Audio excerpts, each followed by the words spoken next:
যেখানে সাপ দেখলে মানুষের হাত পা ঠান্ডা হয়ে যায়, সেখানে এই এত বড় একটা পাইথন সাপকে আমি গলায় নিয়ে দাঁড়িয়ে আছি, এটা দেখে নিশ্চয়ই আপনারা ভাবছেন যে এটা কি এডিট করা কোনো দৃশ্য নাকি কোনো সিনেমার দৃশ্য।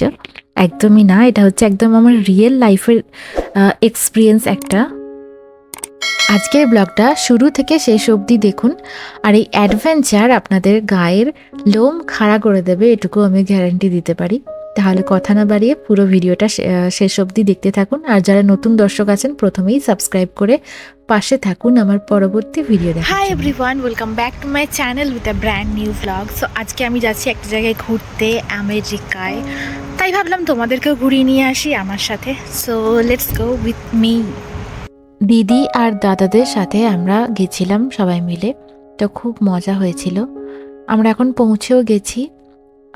এই যে রেপটিকন শোতে আমরা এখন এসছি। এখানে ভিতরে ঢোকার পর আমার তো মাথা টাথা খারাপ হয়ে গেছিল, কারণ এখানে চারিদিকেই দেখছি যে এরকম সাপ এখানে রয়েছে, ছোট থেকে বড় কত রকমের সাপ, বিশাল আকার সাপ এবং কত রঙের। শুধু সাপই নয়, এখানে নানা প্রজাতির গিরগিটি মাকড়সাও আছে। দেখুন এই পাইথনের গায়ে প্যাটার্নটা কতটা সুন্দর না এই সাপগুলো দেখতে। এবং এই সাপগুলোর সাথে আমরা একটু খেলাও করছিলাম ওপর থেকে। এগুলো সব এরকম কন্টেনারে ভরা রয়েছে। আমি তো দেখেই অবাক হয়ে গেছি যে এরকম কন্টেনারে কন্টেনারে মধ্যে এত রকমের সাপ। আর সেগুলো অনেক বাচ্চারাও মানে খুব ফ্রিলি সেগুলো নিয়ে খেলছে, ওদের কোনো ভয়ও নেই। তো সেইগুলো দেখেই আমার একটু ভয়টা কেটেছিল। তো যাই হোক, ভিডিওটা লাস্ট অবধি দেখতে থাকুন, আরও বেশি বেশি আপনারা অবাক হয়ে যাবেন আমি আপনাদের বলছি।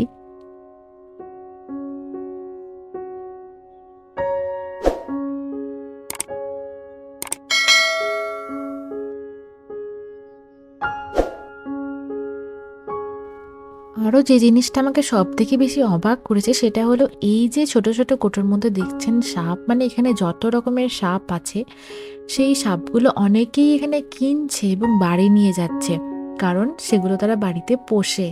মানে সাপ যে কারো পোষ্য হতে পারে সেটা তো আমি ভাবতেই পারি না। মানে আমার সব কিছু যেন কেমন অবাক লাগছিল, আর আমি মনে হচ্ছিল আমি কোনো সিনেমা জগতে চলে এসেছি মনে হয়। আর এত সুন্দর সুন্দর দেখতে ছিল সাপগুলো, সাপের প্রতিও যে এত ভালো লাগা তৈরি হবে আমি সেটা বুঝতে পারিনি, এখানে গিয়ে বুঝতে পারলাম।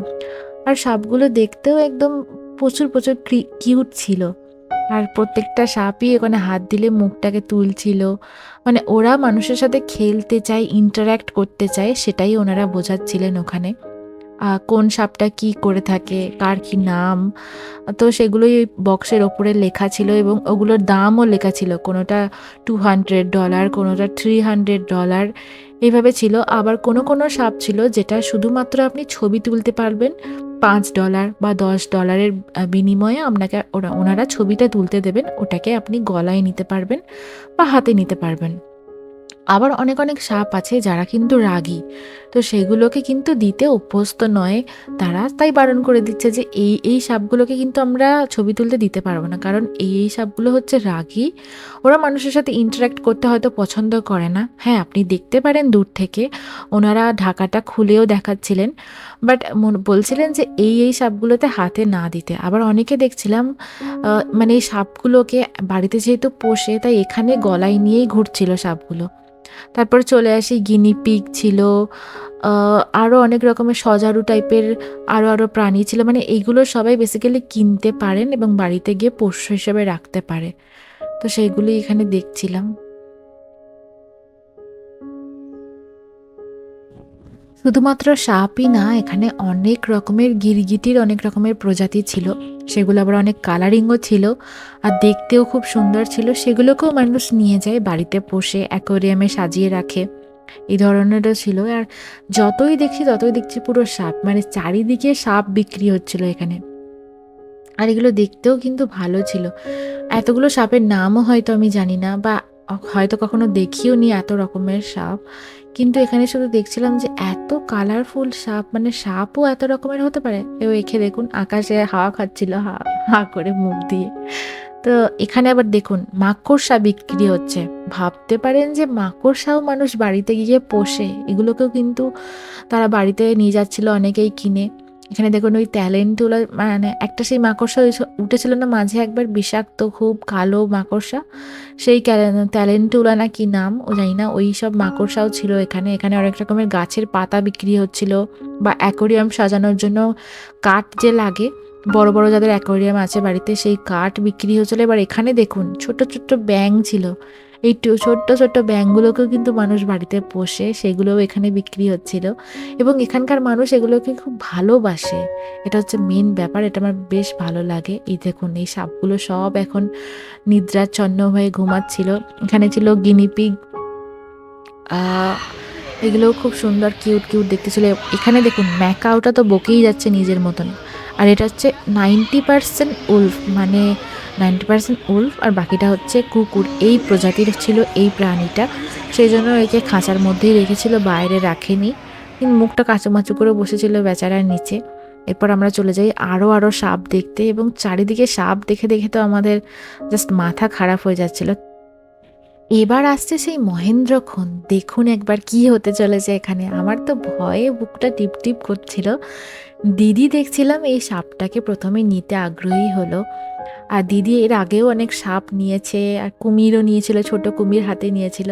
তো দিদির এটা ফার্স্ট টাইম না, এটা এক্সপিরিয়েন্স ছিল আগেই, কিন্তু আমার তো ভীষণই ভয় লাগছিল।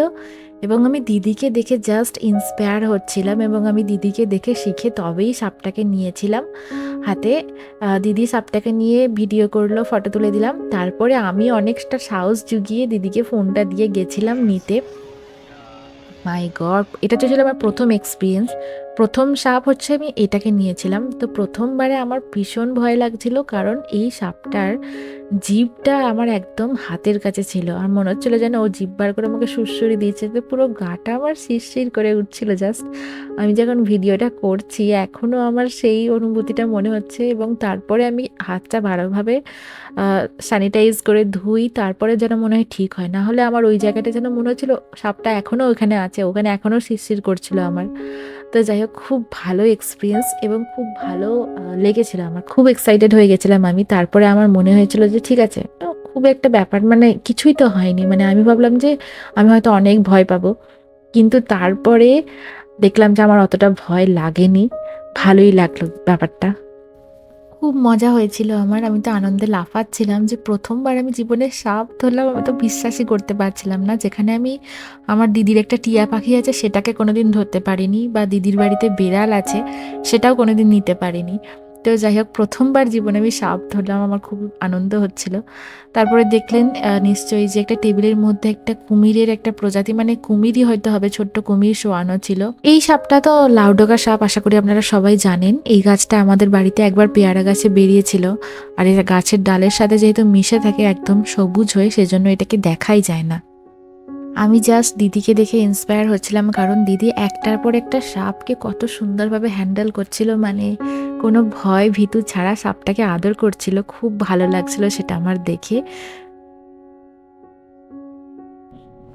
তারপর চলে এসে আমি আরও একটা সাপ ধরেছিলাম, এর আগেও আর একটা সাপ ধরেছিলাম। তো এই সাপগুলো যখন আমি ধরছিলাম তখন আমার খুব একটা ভয় লাগছিল না, কারণ প্রথমবার যে সাপটাকে নিয়েছিলাম তখনই একটা এক্সপিরিয়েন্স হয়ে গিয়েছিল যে একদম চুপচাপভাবে দাঁড়িয়ে থাকতে হবে, ওদেরকে কিছু করা যাবে না। বাট হ্যাঁ, একটু একটু ভয় তো লাগছিলই, বাট এদেরকে নেওয়ার পর অতটাও আগের মতন আর ভয় লাগেনি, আর এরকম গা শিরশির ভাবও হয়ে ওঠেনি। আর এই যে দিদিকে দেখুন, দিদি একটার পর একটা সাপ, গিরগিটি সবই নিচ্ছিল কোলে। এই জিনিসটার কি নাম আমি ভুলে গেছি, এটা আবার হাতে নিতে হয়। এটা আরেকটা আমাদের সাথে দাদা গেছিল, সেই দাদাটাও নিয়েছিল, আমি আপনাদের দেখাচ্ছি। দিদির এই অদম্য সাহস দেখেই আমি ইন্সপায়ার হয়ে এই 3টে সাপকে নিয়েছিলাম কোলে এবং কাঁধে। আমার খুবই ভালো একটা এক্সপিরিয়েন্স হয়েছে আজকে। আমার মনে হয় যে বন্য প্রাণীদের প্রতি যদি ভালোবাসা আর সম্মান থাকে তাহলে ভয়টা কোনো ম্যাটারই করে না। তো যাই হোক, আপনাদের কেমন লাগলো আজকের এই অদ্ভুত কিন্তু রোমাঞ্চকর এই জার্নিটা অবশ্যই কমেন্ট করে জানাবেন। আর যারা নতুন দর্শক আছেন তারা অবশ্যই সাবস্ক্রাইব করে পাশে থাকবেন আমার আমেরিকা সম্পর্কে পরবর্তী ভিডিওগুলো দেখার জন্য। সবাই সুস্থ থাকবেন, ভালো থাকবেন, আর আপনাদের লাইফের রিয়েল এরকম কোনো এক্সপিরিয়েন্স আছে কিনা সেটা অবশ্যই কমেন্ট করে জানাতে ভুলবেন না। আজ তাহলে আসি, টাটা।